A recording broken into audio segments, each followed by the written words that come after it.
চাবড়া চিংড়ি আছে বটে। ঠিক আছে না? চিংড়ি মাছ রান্না হবে। আর এইটা গলদা চলে এসছে। চিংড়ি মাছ এটা গলদা? হ্যাঁ, এটাকে গলদা বলে। আর এইগুলো চাবড়া। কিন্তু চাবড়া চিংড়ি মানে বড়, মানে ভালো বড়। দেখো চাবড়া চিংড়ি মালাইকারি হবে আজকে। তো চলো চিংড়ি মাছটা কেটে ধুয়ে পরিষ্কার করে নিই। চটপট দেখে নাও মালাইকারিটা কীভাবে রান্না করে খাবো বন্ধুরা। ভালো বড় দেখো। তো চলো মালাইকারিটা রান্না করে নিই। চিংড়ি মাছের কিছু ফেলো বা নাই ফেলো, এইটা কিন্তু ফেলতেই হবে, তাই না বলো? এটাতে কিন্তু পেট ব্যথা করে। তারপর যে অনেকের অ্যালার্জি আছে, গা চুলকায়, এটাতে কিন্তু তাদের খুবই প্রবলেম হবে।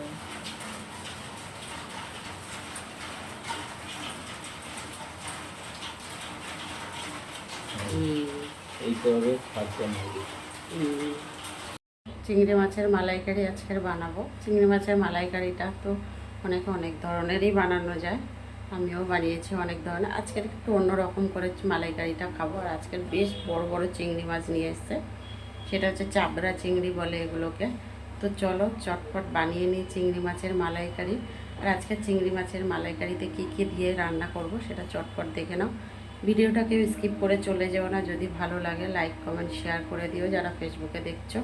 আর যারা আমার ইউটিউব চ্যানেলে দেখছো একটা সাবস্ক্রাইব করে পাশে থেকো। তো আর দেরি করব না, বেশি কথা বলবো না, চটপট রান্নাটা দেখে নাও। এখানে দেখো আজকে চিংড়ি মাছের মালাইকারিটা পুরোপুরি সাদা তেলে রান্না করব। কড়াই সাদা তেল দিয়ে দিয়েছি। এখানে দেখো চিংড়ি মাছগুলোকে নুন হলুদ দিয়ে মাখিয়ে নিয়েছি। আগে চিংড়ি মাছগুলো ভেজে নেব,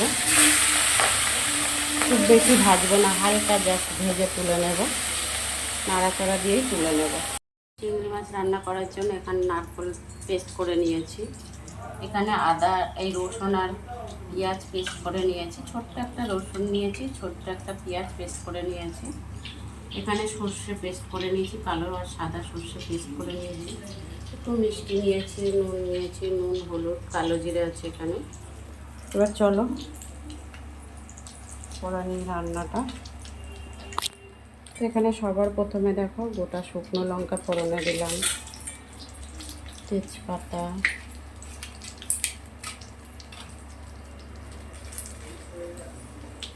এখানে গুঁড়ো দারচিনি দিয়ে দিলাম। দারচিনিটা একদম গুঁড়ো করে নিয়েছিলাম, সেটা দিয়ে দিলাম।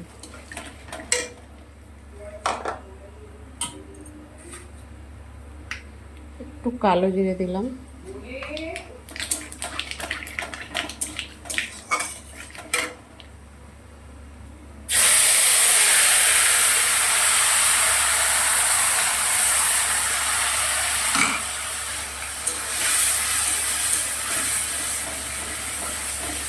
আদা রসুনের পেস্টটা খুব ভালো করে কষিয়ে নিয়ে দেখো এখানে যে সর্ষেটা পেস্ট করে রেখেছিলাম দিয়ে দিলাম।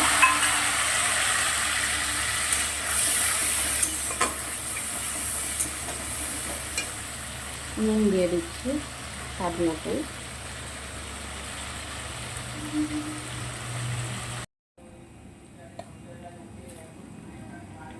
নারকেলটা দিয়ে দিলাম।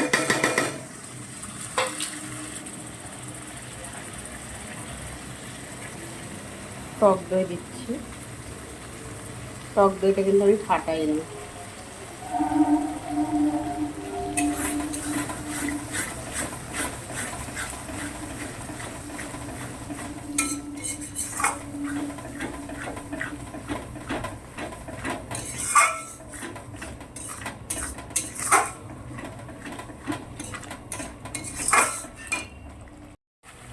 দেখো অনেক সময় নারকেলটা করে নিলাম। এবারে মশলা কিন্তু প্রায় কষানো হয়ে গেছে, আর একটু বাকি আছে। হলুদের গুঁড়ো দিলাম পরিমাণ মতন, লঙ্কার গুঁড়ো দিলাম,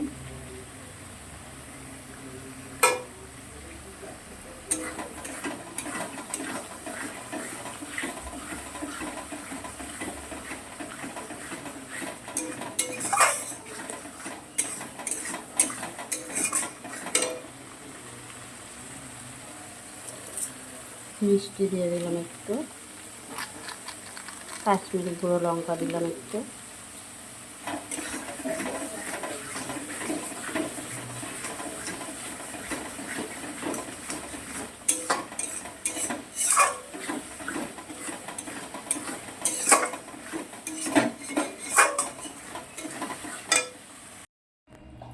তো এখন মাছগুলো দিয়ে দিয়েছি, চিংড়ি মাছগুলো দিয়ে বেশ কিছু সময় রেখে দিয়েছি, একটু চিনিও দিয়ে দিয়েছি, কাঁচা লঙ্কা দিয়েছি কয়েকটা চিড়ে, এবারে নামিয়ে নেব।